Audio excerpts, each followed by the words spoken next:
अस्सलाम वालेकुम। आज का टॉपिक मसल्स एंड मूवमेंट। इसमें हम मसल्स की अरेंजमेंट पढ़ेंगे और देखेंगे कि मसल्स किस तरह से वर्क करते हैं और बॉडी को मूव करवाते हैं।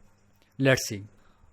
जब फोर आर्म बाजू ऊपर की तरफ जा रहा है तो बाइसेप मसल्स थिक हो रहा है और ट्राइसेप मसल्स रिलैक्स हो रहा है। और जब नीचे आ रहा है तो बाइसेप मसल्स थिन हो रहा है और रिलैक्स हो रहा है और ट्राइसेप मसल्स थिक हो रहा है और शॉर्ट हो रहा है। आज का हमारा topic muscles and movement. We know that when move bones at joints they produce movements. जब बोन्स जॉइंट्स के ऊपर घूमती हैं तो उसके नतीजे में बॉडी की मूवमेंट होती है। The movement in bones are brought about by the contraction of skeleton muscles. Problem यह है कि बोन्स जो हैं खुद ब खुद बेंड या मूव नहीं कर सकती। उनको बेंड और मूव होने के लिए मसल्स की जरूरत पड़ती है। तो इसी वजह से मसल जो हैं टेंडन्स की मदद से बोन्स के साथ जुड़े हुए होते हैं। जब मसल्स कंट्रैक्ट सिकुड़ते हैं तो उसके नतीजे में बोन्स की मूवमेंट होती है। अब हम देखते हैं रोल ऑफ स्केलेटन मसल्स कि स्केलेटन मसल्स का मूवमेंट के अंदर क्या रोल है। फर्स्ट ऑफ ऑल हम स्केलेटन मसल्स की अरेंजमेंट पढ़ते हैं। स्केलेटल मसल्स के मिनिमम 2 एंड्स होते हैं। स्केलेटन मसल्स का एक एंड जो है वो हमेशा इमूवेबल बोन के साथ अटैच होता है। स्केलेटन मसल्स का वो वाला एंड जो है वो कहलाता है ओरिजिन, जबकि उसका जो दूसरा एंड है वो अटैच होता है मूवेबल बोन के साथ और उस पॉइंट को कहते हैं इंसर्शन। तो इस तरह अरेंजमेंट होती है स्केलेटन मसल्स की। उसका एक सिरा एक किनारा ओरिजिन और दूसरा जो एंड है वो इंसर्शन कहलाता है। और फिर इसकी मूवमेंट कैसे होती है? जब नर्व इम्पल्स स्केलेटन मसल्स को स्टिमुलेट करता है, मैसेज देता है, तो उसके नतीजे में स्केलेटन मसल्स कंट्रैक्ट होता है और शॉर्टर हो जाता है, थिक हो जाता है। Due to this contraction movable bone जो है वो पुल हो जाती है एट इंसर्शन, जिस जगह पर इंसर्शन मसल्स अटैच होते हैं। फिर एक प्रॉब्लम और भी है कि मसल जो हैं वो सिर्फ कंट्रैक्ट हो सकते हैं, रिलैक्स नहीं हो सकते। या यूँ कह लें कि मसल्स बोन्स को खींच सकते हैं लेकिन वापस अपनी जगह पर लेकर नहीं जा पाते। लेकिन हम देखते हैं कि हम बाजू को ऊपर भी उठा सकते हैं और नीचे भी कर सकते हैं, दोनों तरफ मूवमेंट हो रही है। तो ये कैसे मुमकिन है, इसे हम देखते हैं। नेचर ने इस प्रॉब्लम को सॉल्व करने के लिए मसल्स को एंटागोनिस्टिकली अरेंज किया है। तो ये एंटागोनिस्टिकली क्या होता है? Skeleton muscles are usually in pairs antagonist. Skeleton muscles अमूमी तौर पर पेयर्स की फॉर्म में होते हैं और उन पेयर्स को कहते हैं antagonist. In an antagonistic pairs both muscles do opposite jobs. Antagonistic pairs के अंदर दोनों मसल्स ऑपोजिट जॉब्स करते हैं, ऑपोजिट काम करते हैं, मुखालिफ काम करते हैं। अगर एक कंट्रैक्ट हो रहा है तो दूसरा रिलैक्स होगा, अगर दूसरा कंट्रैक्ट हो रहा है तो पहले वाला रिलैक्स होगा। इसको कहते हैं एंटागोनिज्म। और मसल जो है इसी तरह से वर्क करते हैं एंटागोनिस्टिकली।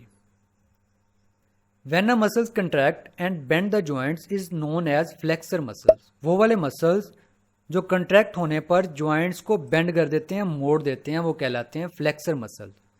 And the movement is called flexion. और इस मूवमेंट को फ्लेक्शन कहते हैं जिसमें जॉइंट्स बेंड होता है, जिसमें हम बाजू को इकट्ठा करते हैं। बाजू को इकट्ठे करने की मूवमेंट कहलाती है फ्लेक्शन। जब एक मसल कंट्रैक्ट होता है और जॉइंट को स्ट्रेट कर देता है और इस मसल्स को कहते हैं एक्सटेंसर और इस मूवमेंट को बोलते हैं एक्सटेंशन।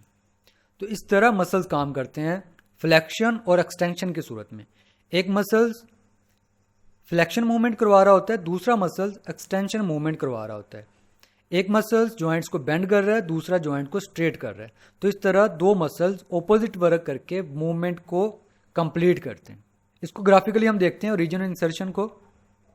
यहाँ पर ये हमारे आर्म के मसल्स हैं, ये अपर साइड पर होता है, ये बाइसेप मसल्स कहलाता है। इसका ये वाला जो एंड है ये इमूवेबल बोन के साथ अटैच होता है, यहाँ पर क्लेविकल और स्कैपुला के साथ। और इसका जो दूसरा एंड है वो यहाँ पर फोर आर्म के साथ अटैच होता है। फोर आर्म जो है इसकी जो ये बोन्स है ये मूवेबल है यहाँ इस जॉइंट्स के ऊपर, जबकि इसका जो ये वाला रीजन है जिसे ये वाला जो एंड है जिसे ओरिजिन बोलते हैं ये इमूवेबल बोन के साथ अटैच होता है। और जो एंड इसका मूवेबल बोन के साथ अटैच होता है उसे इंसर्शन बोलते हैं। नेक्स्ट है example of the antagonistic action of a pair of skeleton muscles. अब हम देखेंगे कि स्केलेटन मसल्स का पेयर एंटागोनिस्टिकली किस तरह से वर्क करते हैं और इसी टॉपिक के अंदर हम फ्लेक्शन और एक्सटेंशन को भी स्टडी करेंगे। यहाँ पर दो मसल्स के बारे में बताया गया। एक है बाइसेप्स, ये फ्लेक्सर मसल्स होता है जो हमारे आर्म्स के फ्रंट साइड पर होता है, जबकि दूसरा है ट्राइसेप मसल्स। ये एक्सटेंसर मसल्स होता है, ये हमारे बाजू की बोन्स के बैक साइड पर होता है। तो ये हमारे बाजू के जो एक्सटेंसर मसल्स हैं वो ट्राइसेप कहलाता है, और जो फ्लेक्सर मसल्स है वो बाइसेप्स कहलाता है। अब हम इनकी मूवमेंट देखते हैं कि इनके अंदर फ्लेक्शन किस तरह से होती है और एक्सटेंशन किस तरह से होती है। बाइसेप और ट्राइसेप मसल्स की पहले लाइव मूवमेंट देखें। ये हमारे बाजू की बोन जो शोल्डर के साथ, पेक्टोरल गिल्डर के साथ अटैच है, और इसकी अपर साइड पर बाइसेप मसल्स हैं और लोअर साइड पर ट्राइसेप मसल्स हैं।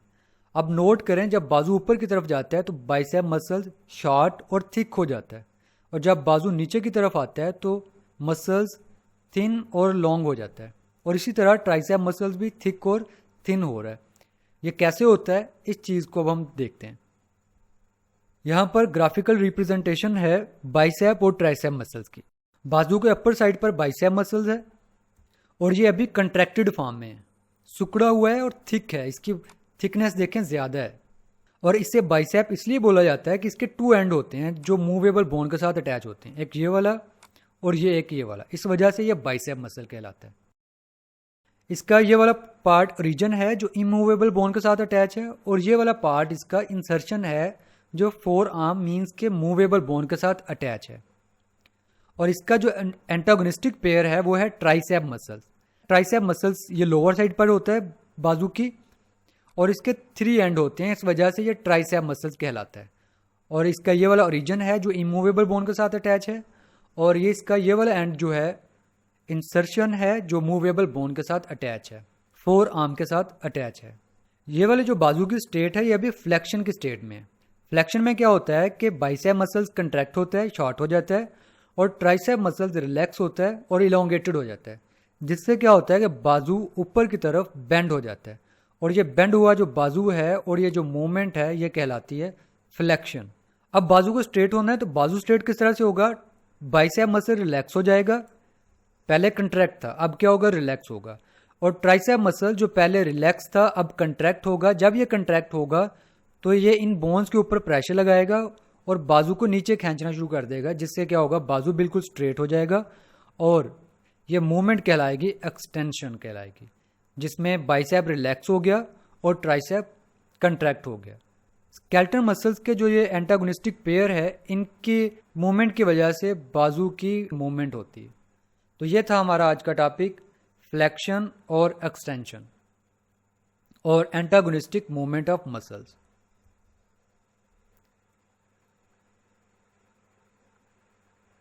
अल्लाह हाफिज़।